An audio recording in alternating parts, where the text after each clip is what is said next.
Senior सहाफ़ी और तज़ियाकार सलीम साफ़ी के मुताबिक इमरान खान के प्रोजेक्ट के लिए फ़ौज ने सियासत में जो मदाखलत की, मेरे ख्याल में इस गलती का भी तनहा जनरल बाजवा को ज़िम्मेदार करार देना मुनासिब नहीं, क्योंकि इमरान खान और पीटीआई की सपोर्ट और नून लीग वगैरह की दुश्मनी का प्रोजेक्ट इन्हें विरसे में मिला था।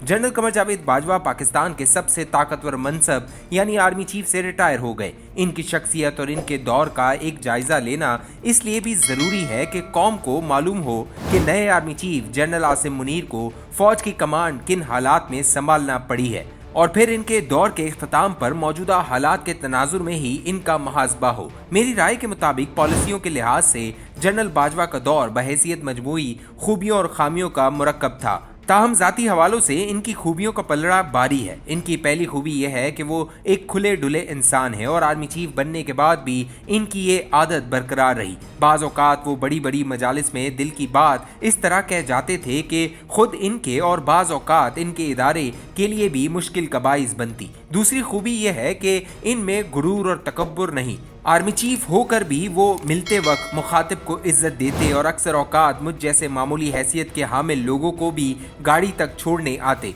एक और खूबी इनकी ये है कि अपनी या फौज की बाज़ गलतियों का खुलकर एतराफ़ करते हैं, और जाहिर है कि अपनी गलती का एलानिया एतराफ़ करना गैर मामूली लोगों की निशानी होती है। इनकी एक और खूबी यह है कि जनरल अशफाक परवेज़ कियानी की तरह वो अपने इदारे से वाबस्ता लोगों के कैरियर, सिपाहियों की फलाह व बहबूद और शौदा के लवाहिकीन का बहुत ख्याल रखते, और इनके दौर में इनकी फलाह व बहबूद के लिए बहुत सारे काम हुए। एक और खूबी इनकी ये थी कि ज़ात की बजाय वो अपने इदारे और नेशनल सिक्योरिटी के मामले में हसास हैं। मसलन उन्होंने अपनी ज़ात और अकीदे से मुतल्लिक गलत प्रोपेगेंडे करने वालों को कोई नुकसान नहीं पहुंचाया और अपने साथ धोखा करने वालों को भी माफ़ किए रखा। लेकिन जब मुल्क या इदारे का मामला आया तो उन्होंने लेफ्टिनेंट जनरल तक की सतह के लोगों को सजाएं दिलवाईं। खारजा पॉलिसी के हवाले से इनकी सोच मुनफरिद और बाकमाल थी। वो इंडिया के साथ ताल्लुकात बेहतर बनाना चाहते थे।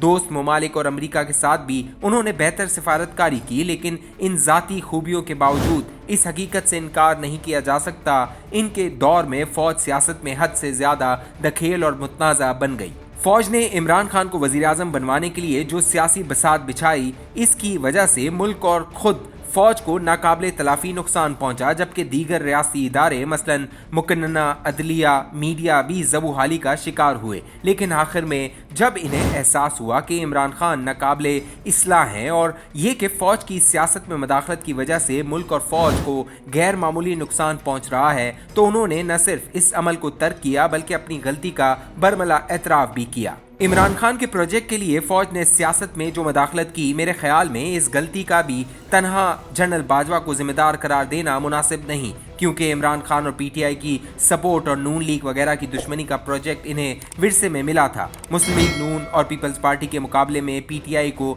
तीसरी कुव्वत के तौर पर खड़ा करने के प्रोजेक्ट का आगाज़ 2010 में हुआ था।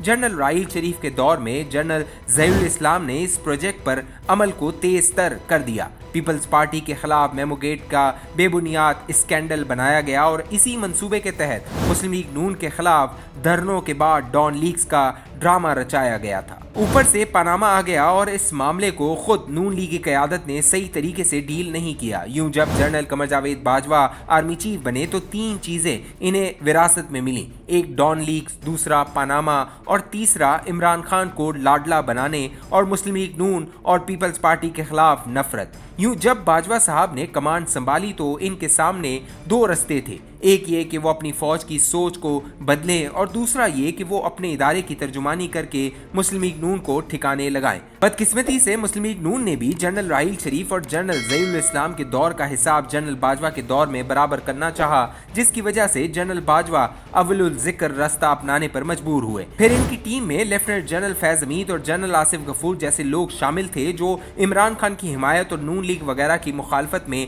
आखिरी हदूद तक चले गए। उन्होंने इमरान खान के हक में अदलिया, नैब, इलेक्शन कमीशन और मीडिया को इस बेदर्दी के साथ इस्तेमाल किया कि अंधों को भी सियासत में फ़ौज की मदाखलत नजर आने लगी। दूसरी तरफ वज़ीर आज़म बनने के बाद इमरान खान तारीख के बदतरीन और मुनक़सिम मिजाज हुक्मरान साबित हुए, जिसकी वजह से फ़ौज को खुलकर खारजा, दाखिली, सिक्योरिटी और हत्ता के माशी मामलात भी हाथ में लेना पड़े। और हकीकत ये है कि इमरान खान के दौर में अगर पाकिस्तान थोड़ा बहुत सिफारती और माशी हवालों से बचा हुआ था, वो जनरल बाजवा की कोशिशों की वजह से मुमकिन हुआ।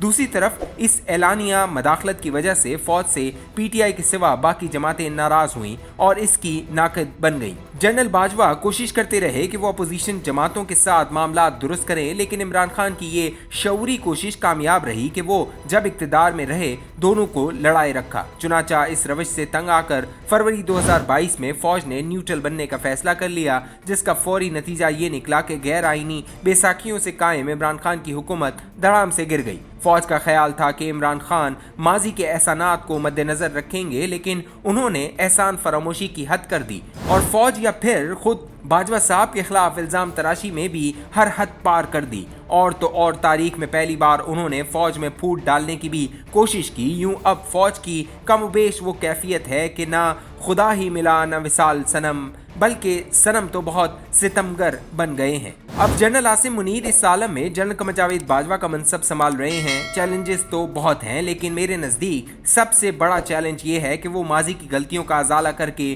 फौज को सब सियासी जमातों और सब तबकात के लिए यकसा काबिल एहतराम फौज कैसे बनाते हैं।